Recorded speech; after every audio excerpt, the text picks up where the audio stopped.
जय माता दी दोस्तों। आज वीकेंड है, तो आज हम और आप इन्वेस्टमेंट की बात करेंगे। दोस्तों, दो तीन बात समझिए। इस धरती पे पैसे कमाना कठिन है।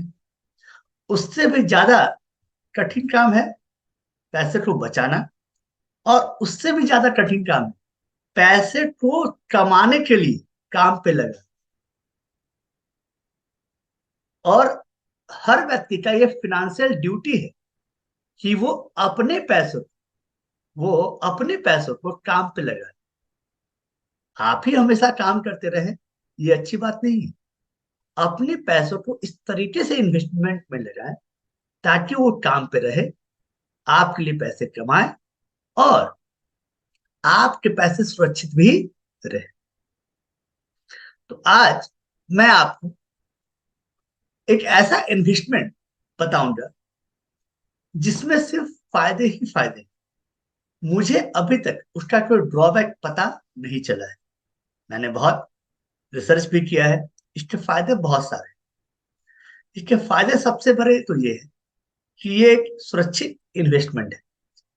चाहे कुछ भी हो जाए, आपके पैसे डूबने वाले नहीं, इस बात का गारंटी है। दूसरा, जो हम भागते रहते हैं 10% रिटर्न के लिए, 9% रिटर्न के लिए, मैं जो तरीका आपको इन्वेस्टमेंट का बताऊंगा, ठीक ना, वो डायरेक्ट सेंट्रल गवर्नमेंट के पास सुरक्षित है। दूसरा, उसमें एटलीस्ट जब हम और आप कैलकुलेट करेंगे तो 12 से 13%, 13% का रेट ऑफ इंटरेस्ट निकल कर आएगा। लेकिन इस तरह के इन्वेस्टमेंट आपको थोड़े बहुत मेहनत करनी पड़े। और मुझे ही लगता है कि इन्वेस्टमेंट आपको करने ही चाहिए, क्योंकि आप शेयर मार्केट रिटर्न कमाए जाते हैं जहां रिस्क है। आप म्यूचुअल फंड में जाते हैं, म्यूचुअल फंड में आपको बताता है कि 12% रिटर्न आपको मिलता है। आप इसमें भी ट्राई करें, इसमें भी आपको वही रिटर्न मिलेगी। आपको मैं ये समझाऊंगा और आपको समझ में भी आएगा कि कितना सुरक्षित स्कीम है। और 13% रिटर्न गारंटेड समझिए, या 12% तो कंफर्म्ड है कि 12% रिटर्न आने। और ये जो मैं आपको बता रहा हूँ इन्वेस्टमेंट प्लान, ये जनरली 35+ लोगों के लिए, ये छोटे बच्चों के लिए नहीं है। जो स्कूल स्टूडेंट है, कॉलेज स्टूडेंट है, जो ट्रेडिंग सीखते हैं, उनके लिए ये नहीं है ना। तो इस इन्वेस्टमेंट प्लान में आप जैसे चाहे वैसे इंटर कर सकते हैं। मैं मैक्सिमम अमाउंट लेकर आपको बताऊंगा कि इसमें रिटर्न कितना मिलता है। आपके पास जितने पैसे हैं उतने करें। यदि आपके पास पैसे हैं तो आप इसे एक बार ट्राई करें। आप पाएंगे कि आपको बहुत अच्छा रिटर्न मिला है। और मैं ये दावे के साथ कह सकता हूँ कि इस तरह का इन्वेस्टमेंट प्लान आपने कभी सोचा ही नहीं होगा। और आपको बस मैं बताना चाहता हूँ कि आपको यदि इस पूरे इन्वेस्टमेंट प्लान में कोई ड्रॉबैक दिखे तो मुझे जरूर बताएं, क्योंकि मुझे अभी तक इस इन्वेस्टमेंट प्लान में कोई ड्रॉबैक नहीं दिखा है। तो चलिए स्टार्ट करते हैं आज का इन्वेस्टमेंट प्लान।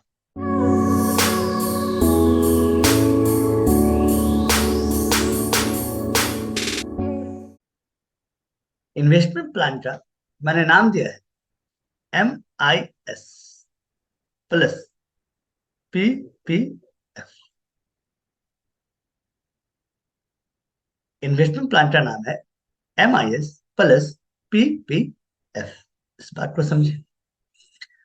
देखिए, पहले ये समझिए कि MIS होता क्या है, ध्यान समझिए। पहला स्टेप, MIS होता क्या है। इसका नाम होता है monthly investment, monthly income scheme. इसका पूरा नाम है मंथली इनकम स्कीम। ठीक है। इसमें होता क्या है ये समझिए। इसमें कोई भी व्यक्ति जो इंडिविजुअल है, ध्यान समझिए, जो इंडिविजुअल है सिर्फ इंडियन रेसिडेंट होनी चाहिए, है ना। यदि कोई एक व्यक्ति जो इंडियन है, वो इसमें मैक्सिमम अमाउंट कितना इन्वेस्ट कर सकता है। मैक्सिमम अमाउंट कितना इन्वेस्ट कर सकता है, तो मैक्सिमम अमाउंट इन्वेस्ट कर सकता है वो 9 लाख। कितना इन्वेस्ट कर सकता है? 9 लाख। और दो इंसान, ध्यान दीजिए, आपके घर में आप और आपकी वाइफ, इसको बोल सकते हैं स्पाउस, मतलब हस्बैंड वाइफ, ठीक ना। यदि अलग अलग अकाउंट से पैसे जमा करते हैं तो दोनों के नाम से कितना पैसे जमा हो सकते हैं? 9 लाख अमाउंट जमा हो सकते हैं वन टाइम, है ना। एक बार में आप 9 लाख अपने नाम पे और अपनी वाइफ के नाम पे, अपने हस्बैंड के नाम पे 9 लाख और जमा कर सकते हैं, है ना। तो ये जो पैसे होंगे आपके पास, ये टोटल कितने पैसे होंगे? 18 लाख।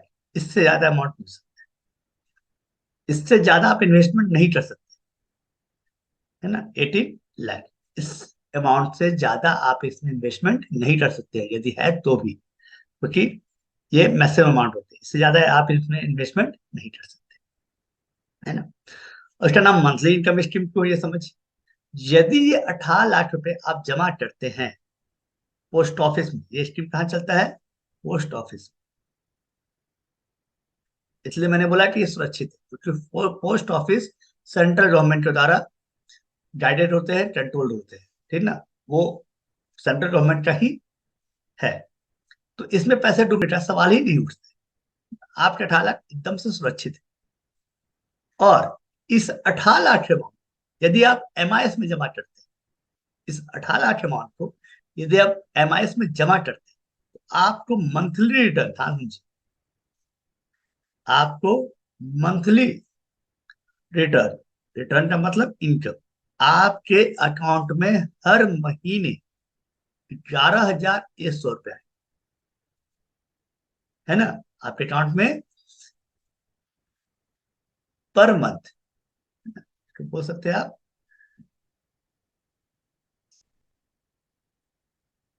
11,100 क्या आएंगे पर मंथ आए, पर कंफर्म, कोई डाउट नहीं है कि इसमें सर अमाउंट का ऊपर हो सकता है, नीचे नहीं।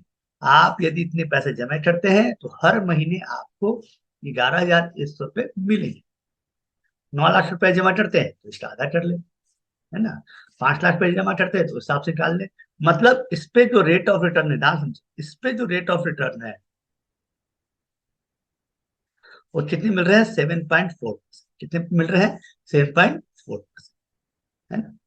और ये जो इन्वेस्टमेंट होता है, ये इन्वेस्टमेंट मैक्सिमम 5 ईयर्स की यदि आपने इसे जमा किया तो 5 साल का ये स्कीम होता है। 5 साल तक आपको अभी 11,100 रुपये पर मंथ मिलते रहेंगे, क्योंकि अभी जो रेट ऑफ रिटर्न है इसमें 7.4% है। 5 साल बाद फिर से स्टोर रिन्यू पे, ऐसा तो नहीं कि बंद हो जाएगा। 5 साल बाद इसे फिर से रिन्यूअल मोड में, फिर से ये ऑटोमेटिक आप बोलते जाए और रिन्यूअल मोड में डालते, है ना। तो 5 साल के लिए आप इसे क्या करते? पोस्ट ऑफिस में जमा करते। कौन से स्कीम में? एमआईएस में, जहां हर महीने आपके सेविंग अकाउंट में, याद रखेंगे ये पैसे कहाँ आने हैं? आपके सेविंग अकाउंट में, ठीक है। ये था एमआईएस, इसके बारे में पहले समझ, क्लियर। फिर से समझते हैं एमआईएस क्या है। एमआईएस का पूरा नाम है मंथली इनकम स्कीम, जिसमें कोई भी इंडिविजुअल मैक्सिमम अमाउंट कितना जमा कर सकता है? 9 लाख। तो आप हस्बैंड वाइफ है तो वो उनके नाम पे भी 9 लाख जमा कर दी। ज्वाइंट अकाउंट नहीं खुला, ज्वाइंट अकाउंट खुलवाएंगे तो फिर मैक्सिमम लिमिट 15 लाख ही आए। इस बात को याद रखें। यदि हस्बैंड और वाइफ ज्वाइंट अकाउंट ओपन करते हैं तो आपका जो मैक्सिमम लिमिट है वो 15 लाख है, फिर वो 18 लाख नहीं है ना, ये समझिए। इसलिए हस्बैंड का अकाउंट अलग होना चाहिए, वाइफ का अकाउंट अलग होना चाहिए। और दोनों में 9-9 लाख रुपए जमा कर दीजिए, 18,000 हो जाएंगे। आपके 11,100 रुपये मिलेंगे दोनों अकाउंट में मिला के, है ना। दोनों अकाउंट मिला के, है ना। इसलिए मैंने बोला कि डिफरेंट, एक इंडिविजुअल अकाउंट ओपन करना है। ज्वाइंट अकाउंट करेंगे फिर सिर्फ 50 लाख ही इन्वेस्टमेंट हो, उससे ज्यादा लिमिट नहीं। तो डिफरेंट डिफरेंट अकाउंट आपने हस्बैंड वाइफ के नाम से ओपन किया, 9 लाख 9 लाख रुपए जमा किए, आपके 11,100 रुपये आ जाए। क्लियर? मतलब दोनों के डिफरेंट अकाउंट में कितने पैसे आएंगे ये समझ। 5,550 रुपये ना, 11,100 है, तो हस्बैंड के अकाउंट में भी और वाइफ के अकाउंट में कितने आएंगे? 5,550 रुपये,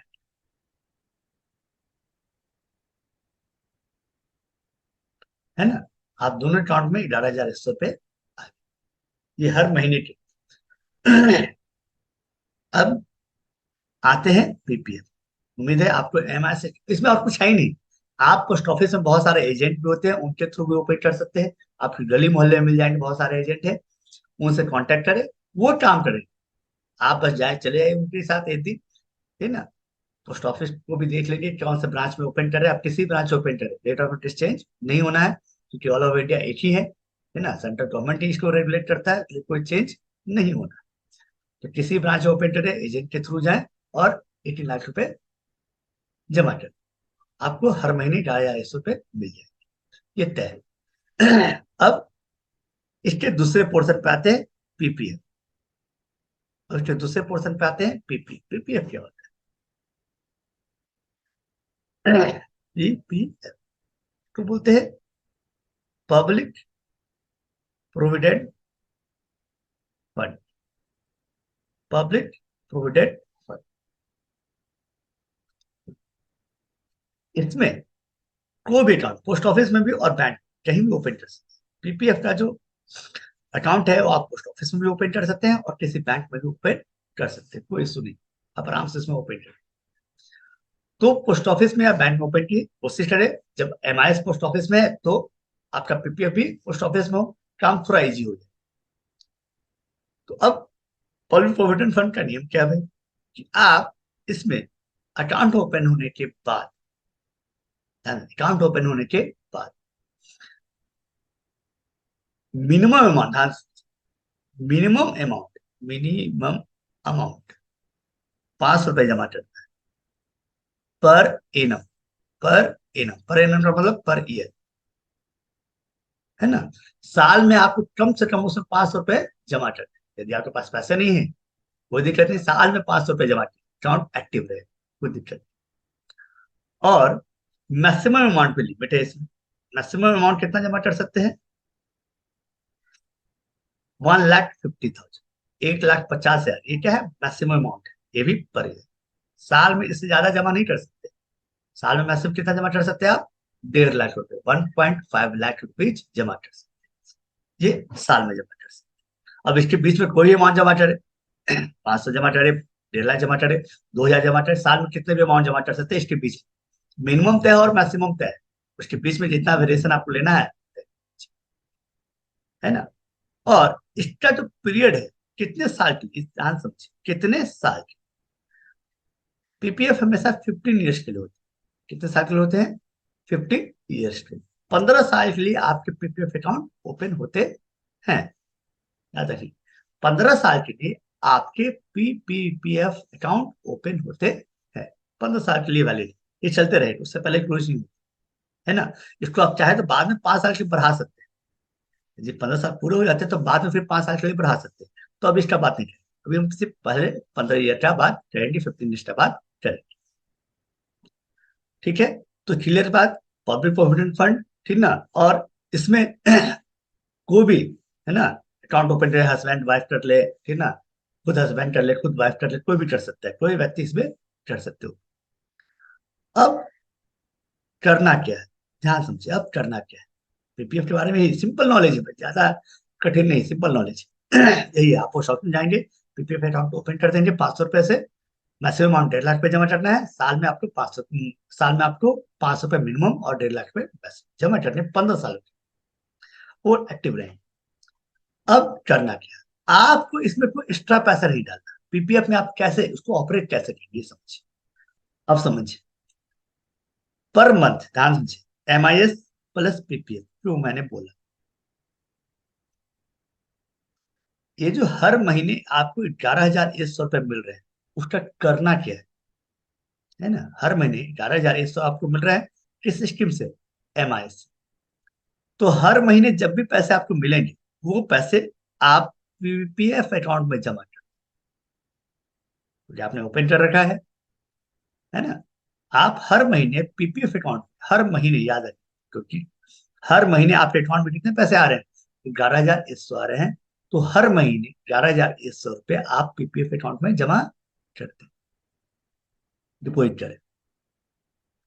और यदि आप 11,100 रुपये, ध्यान रखिए, यदि आप 11,100 रुपये जमा कर रहे हैं किसमें, पीपीएफ अकाउंट में, कितने सालों तक, 15 साल होते हैं। कितने साल तक, 15 साल होते हैं। 15 × 12, है ना। आप तो ये जमा करेंगे, आपने ये जमा किया, ध्यान समझिए। हर महीने 11,100 रुपये आपके अकाउंट में आएंगे इंटरेस्ट के, ये आपके पैसे नहीं है।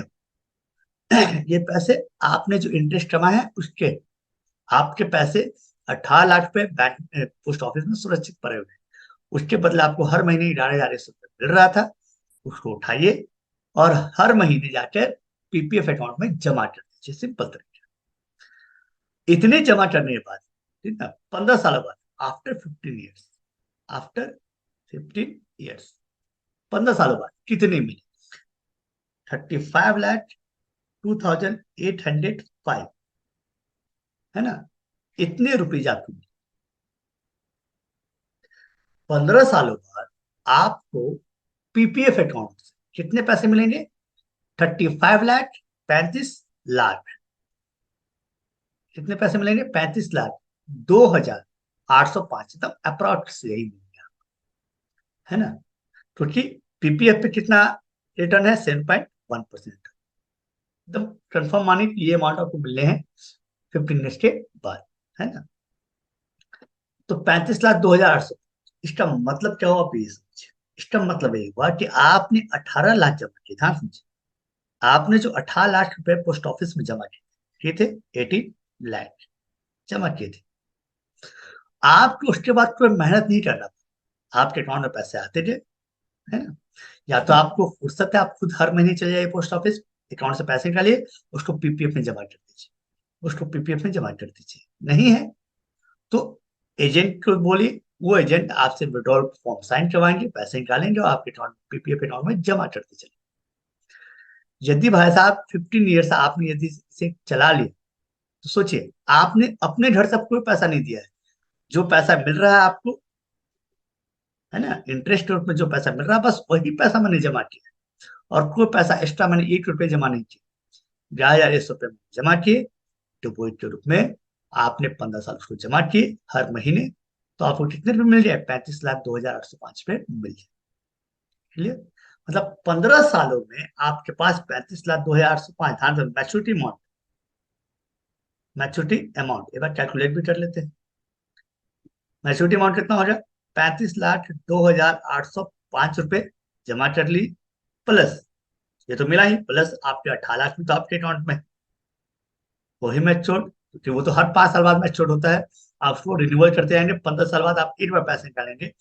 तो 35,02,805 रुपये ये, प्लस 18 लाख रुपए ये, जो पोस्ट ऑफिस में थे आपके एमआईएस अकाउंट में, वो भी पैसे आएंगे बाहर। 53 लाख, 53,53,02,805 रुपीज मैच्योरिटी के मिल जाएंगे, है ना। ये है वो इसकी। अब इसमें रिटर्न कितना है, कितना रिटर्न आप लौट, तो ये भी कैलकुलेट है कि रिटर्न कैसे कैलकुलेट, कैसे मालूम चले कितना परसेंट रिटर्न आपने कमाया। सिंपल तरीका है, तो ये वो भी चेक कर लेते हैं। याद रखिए, आपका रिटर्न ये है, 15 सालों में रिटर्न कितना मिला आपको, 35,02,805 पे मिले। 15 सालों में आपको जो रिटर्न मिल रहा हुआ है, वो मिल रहा है 35,02,805 मिले। कितने के, 18 लाख में जमा करके, सिंपल। क्या उसके बाद आपने कोई पैसे लगाए हैं, नहीं। जो इंटरेस्ट मिल रहा था वो जमा हो रहा था। तो अब आइए कैलकुलेट भी कर लेते हैं एक बार हम। चलिए, तो रिटर्न मिला 35,02,805, सिंपल। इतना रिटर्न है, डिवाइडेड बाय कितने पैसों के बदले मिले, 18 लाख के बदले मिले। कितने रुपए आपको मिले एक्स्ट्रा, 35 लाख के एक्स्ट्रा पैसे। ये केवल और केवल इंटरेस्ट के पैसे, आपने कोई काम नहीं किया है। और आपका प्रिंसिपल अमाउंट ये है, प्रिंसिपल अमाउंट ये है, ठीक है, इंटू 100, सिंपल यही काम करते हैं। इंटू 100 कितने परसेंट मिले, तो आइए चेक कर लेते हैं। 35 lakh 2,805 divided by 18 lakh into 100। ये टोटल रिटर्न जो आ रहे हैं वो आ रहे हैं 194.6%। 194.6%। इसको कितने साल? Over 15 years. Over 15 years return कब मिल रहे हैं? सिंपल तरीका समझिए, ओवर 15 ईयर्स, 15 सालों के बाद मिल रहे हैं। तो 15 सालों का रिटर्न निकाल लीजिए, डिवाइडेड बाय 15। इतना रिटर्न 15 सालों में मिला, डिवाइडेड बाय 15, डिवाइडेड बाय 15। ये रिटर्न आ रहे हैं आपके 12.97%। मतलब अप्रोक्स आप 13% बोल दीजिए इसको, है ना? आप कितना पर बोल सकते हैं? 13%। ये रिटर्न है जो सिंपल इंटरेस्ट के हिसाब से कैलकुलेट हो, इतने मिलने ही है आप। अब ओवर द 15 कितने परसेंट रिटर्न आ रहे? 13%। अब आप ये सोच रहे होंगे कि इसमें 18 लाख का इन्वेस्टमेंट करना होगा। नहीं, ऐसी कोई बात नहीं। आपके पास 1 लाख है, 2 लाख है, जितने भी है, है ना, उससे आप इन्वेस्टमेंट स्टार्ट करें। आप उससे एमआईएस करवाएं और उसके रिटर्न को पीपीएफ में जमा करें। उसके रिटर्न को कहाँ जमा करें? पीपीएफ में। आपको अलग से पीपीएफ में पैसे जमा करने की जरूरत नहीं। ये भी हो सकता है कि आप इस साल 1 लाख जमा करवाएं, है ना, अगले साल आप हो सकता है उसमें 1 लाख और जमा करवाएं। तो जो भी इंटरेस्ट आ रहा है उसको पीपीएफ में ही शिफ्ट कर, जो भी इंटरेस्ट आ रहा है उसको आप शिफ्ट करें कहाँ पे? पीपीएफ। क्योंकि पीपीएफ में तो अमाउंट बढ़ाया जा सकता है। यदि आपने पीपीएफ में इस साल मान लीजिए 2,000 रुपये जमा किए, तो आप अगले साल से इसमें हर महीने 3,000 जमा कर सकते हैं, उसके अगले साल से 4,000 जमा कर सकते हैं। पीपीएफ में कोई लिमिट नहीं। क्यों? क्योंकि इसमें मंथली कंट्रीब्यूशन कितना भी हो सकता है, लेकिन बस आपको याद रखना है कि जो पूरे साल आपने किए हैं उसमें जो इन्वेस्टमेंट है वो आपका 1.5 लाख से 1,50,000 से ज्यादा नहीं होने चाहिए। तो आप पीपीएफ में आप अपना एमआईएस का अमाउंट बढ़ाते जाइए और उससे आने वाले इंटरेस्ट को पीपीएफ में शिफ्ट करते चलिए। रिटर्न तो यही रहेंगे। मैंने आपको मैक्सिमम अमाउंट से समझाया है, ठीक ना? मतलब यदि आप 18 लाख रुपये मैक्सिमम जमा करते हैं, प्लस आपके जो हमने बताया आपको कि इंटरेस्ट मिलता है, कितना इंटरेस्ट मिलता है आपको? 35,02,805 रुपये, है ना, टोटल। तो आपके पास इस समय 53 लाख एटलीस्ट रुपए होंगे आफ्टर द 15 ईयर्स, है ना? आप मैंने आपको इस पे कैलकुलेट कर बताया, आप यहां से स्टार्ट कर सकते हैं, फिर उसे और बढ़ाए, एमआईएस में बढ़ाते चले अमाउंट, और पीपीएफ में ऑटोमेटिक अमाउंट क्या होगा? बढ़ता चला जाएगा, लेकिन रिटर्न 13% के अप्रॉक्स होगा। अब भाई इसमें दिक्कत क्या आ सकती है कि क्या रिटर्न कभी कम या ज्यादा हो सकता है? देखिए, रिटर्न हो सकते हैं, रिटर्न में थोड़ा सा फ्लक्चुएशन आएगा, मतलब 13% हटके ये हो सकता है 12% पे आए, तब भी आपके बॉन्ड से ज्यादा है, तब भी आपके बॉन्ड से ज्यादा है जहां रिस्क है ना, उससे ज्यादा कम नहीं होना चाहिए। आप और सेफ साइड ले चले तो 11.5% नीचे नहीं जाए। क्यों? ऐसा इसलिए है कि एमआईएस में आपका जो रिटर्न अभी चल रहा है वो 7.4% है। तो यदि आप ये 7.4% करते हैं तो आने वाले 5 साल के लिए ये रिटर्न कंफर्म होगा। अब इसमें कमी नहीं हो सकता है। Government of India rate of interest कम भी कर दे तो भी आपका 5 साल तक कितना परसेंट मिलते रहेगा? 7.4%। और कम होके, है ना, 6.9% पे भी आ जाएगा तो भी रिटर्न आपका कितना रहेगा? 12% रहेगा। कोई डाउट नहीं है। यदि रिटर्न मान लीजिए 7.4 से कम कर दी, बहुत कम करती है, और रिटर्न जो है 6.9% आ गया, तो भी आपका जो रेट ऑफ रिटर्न है ओवरऑल इन्वेस्टमेंट पे वो कितना परसेंट होगा? 12% होगा। इस बात को आप समझिए, ठीक है? अब आइए इसके बेनिफिट की बात करें। इसके क्या और कोई बेनिफिट हो सकते हैं? तो आइए बेनिफिट, इसका बेनिफिट क्या है समझिए। देखिए, आप किसी फंड में इन्वेस्ट करते हैं, मान लीजिए, है ना, ये मान लीजिए आप म्यूचुअल फंड में इन्वेस्ट करते हैं, है ना, या शेयर मार्केट में डायरेक्ट इन्वेस्टमेंट करते हैं, और आपको जब जरूरत होती है अपने पैसों की, हो सकता है अचानक से आपको जरूरत आ जाए।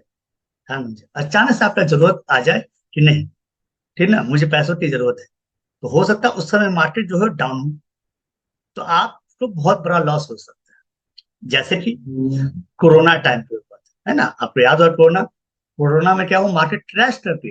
और उस समय आप अपना इन्वेस्टमेंट निकालने जाते तो आपको बहुत लॉस होता।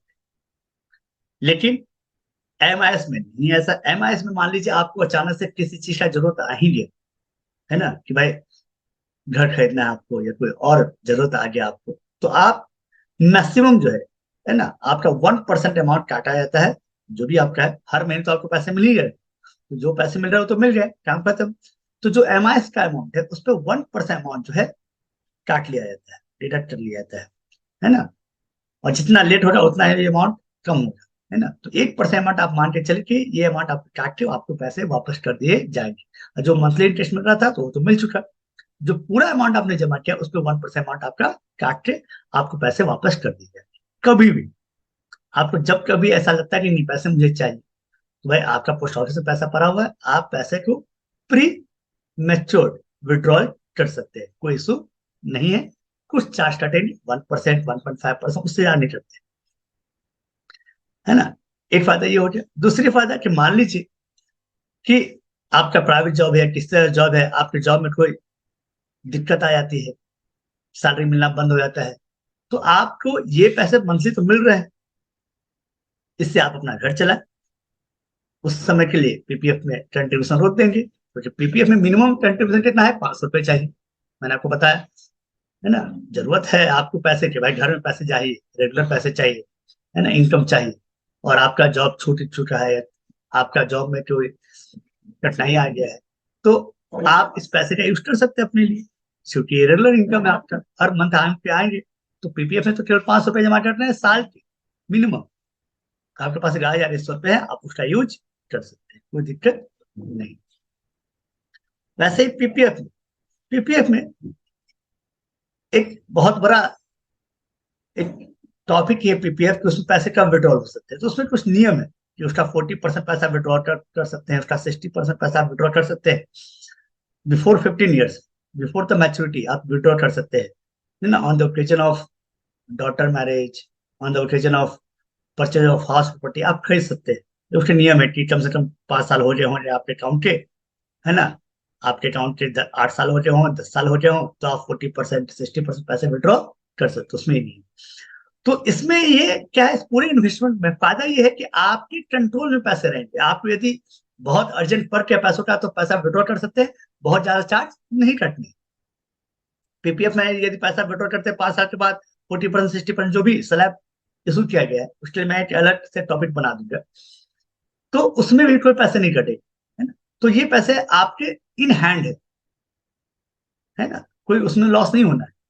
लेकिन यदि आप म्यूचुअल फंड में जमा करते हैं, इंश्योरेंस में पैसे जमा करते हैं, 12% मिलता नहीं है, ठीक है। इसमें सेफ साइड आपको 12% दंड मिलेंगे। थोड़ा सा मेहनत है आपको, हर महीने जो है या तो खुद पोस्ट ऑफिस जाना पड़ेगा, या ठीक ना एजेंट के थ्रू उसमें जमा करने पड़ेंगे, है ना। जनरली जो है हमारे आसपास एजेंट होते हैं, उनको बोल दिया जाता है, वो पैसे जमा कर देते हैं। तो ये इसके बेनिफिट है। और ये यकीन मानिए ये रिटर्न घटता भी है, 6.9% हो जाए, 6.7% रहा, तो भी आपका जो रिटर्न होगा वो 12%, 11.5% रहेगा ना। ये सबसे बेस्ट स्कीम है पैसे कमाने का, या बोल सकते हैं वेल्थ क्रिएट कर, ठीक ना, रिस्क फ्री। मतलब पूरा का पूरा जो इंस्ट्रूमेंट है वो रिस्क फ्री है, क्योंकि पीपीएफ भी रेगुलेट होता है गवर्नमेंट के द्वारा, और एमआईएस भी कंट्रोल होता है गवर्नमेंट के द्वारा। तो रिस्क है ही नहीं, तो तुम रिस्क फ्री रिटर्न मिल रहा है आपको कितना परसेंट, 12 to 30%। तो इसको क्यों नहीं अर्न किया जाए। और लंबे समय के लिए मेरे साथ सोचिए, आप इंश्योरेंस में भी जाए, आपको इस तरह फैसिलिटी नहीं मिलेगा इंश्योरेंस, है ना। यहाँ आपको ये मिल जाए। तो वहां चूंकि लाइफ कवर होता है इसलिए वहां रिटर्न कम होता है, यहाँ कोई लाइफ कवर तो नहीं है, लेकिन रिटर्न है कि आपको रिटर्न मिल जाए। तो आपको करने क्या है, एक बार में पैसे जमा करने हैं एमआईएस में, जो इंटरेस्ट मिल रहा है उसको हर महीने पीपीएफ में जमा करना है। जो सबसे इंपॉर्टेंट बात है वो ये समझिए, जो सबसे इंपॉर्टेंट बात ये है कि आप ये कोशिश करें कि आपके जो पीपीएफ में अकाउंट में पैसे हैं वो हर महीने के 1 से 5 तारीख के बीच में जमा हो जाए, है ना। हर महीने जो है 1 से 5 तारीख के बीच में क्या हो जाए, जमा हो जाए, तो ये रिटर्न और अच्छा मिलता है। रीजन ये है कि इसके पीछे बोला जाता है कि ध्यान समझिए, 1 से 5 तारीख के बीच में यदि आप मंथ में पैसे जमा करते हैं तो उस मंथ का इंटरेस्ट मिल जाता है। यदि 5 तारीख के बाद जमा करते हैं, 6 को, 8 को, 15 को, उस महीने का, जिस महीने आप जमा कर, उस महीने का इंटरेस्ट नहीं मिलता। तो आप ये कोशिश करें कि हर महीने के इस से 5 तारीख के बीच में हम पैसे क्या करते हैं, जमा करते, तो ये आपको मिल जाए। ये एक तरीका है अपने इन्वेस्टमेंट पे 12%, 11%, 13% रिटर्न अर्न करने का। यदि आप किसी और तरीके से सोचेंगे, है ना, मुझे इसमें अभी तक कोई ड्रॉबैक दिखा नहीं। यदि आपको ऐसा लगता है कि कोई ड्रॉबैक है इस स्कीम, तो मुझे भी बताएं, कमेंट में मुझे बताएं कि हाँ, ये ड्रॉबैक है, तो मैं भी अपने तरफ से एनालाइज करूंगा। देखिए, मार्केट में बहुत सारे इंस्ट्रूमेंट है, तो उनको कंबाइन करके जब आप कैलकुलेट करेंगे ना, तो बहुत ज्यादा रिटर्न निकल कर आएगा।